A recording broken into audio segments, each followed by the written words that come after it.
हा बोल ना बारक्या. दादा ते काय झालं, माझ्या ट्रेन मध्ये डोळे लागले होते. माझं सगळं सामान चोरीला गेलं आणि ते तिकीट पण त्याच्यातच राहिलं. ते टीटी आला आणि त्याला मला खाली उतरून टाकलं. दादा माझं सगळं सामान त्याच्यातच राहिलं सगळं. अरे बारक्या लक्ष द्यायचं ना रे बाबा. बरं कुठं उतरला तू? जालना सिटी दादा, जालना. अच्छा अच्छा, जालनाला आहे का? बरं थांब, माझ्या शाळेतला तिथं मित्र राहतो, मी त्याला फोन करतो. थांब. कोण दादा? अरे मी तुला सांगितलं नव्हतं मागच्या वेळेस प्रथमेश बद्दल. अरे दादा तो तर खूप मोठा माणूस आहे, आपल्या सारख्यांची कुठे हेल्प करणार आहे तो. अरे तुला नाही माहित रे बाबा, आम्ही खूप जिगरी होतो. थांब त्याला फोन करतो मी, थांब. अरे मग उद्याचा करून प्लॅन. ऐक ना, माझ्या शाळेतला मित्राचा कॉल येतोय, मी तुला फोन करतो. थांब 2 मिनिटं.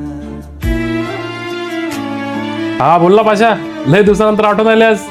अरे ऐक ना भाई, माझा लहान भाऊ थोडा सीन झालाय. ट्रेन मध्ये त्याची बॅग वगैरे चोरीला गेली म्हणे. त्याला टीटीने जालना स्टेशनला उतरवलंय.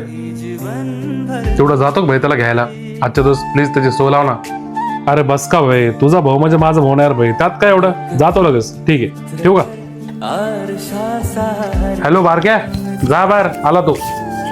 हा दादा चाललो मी बाहेर लगेच. हो.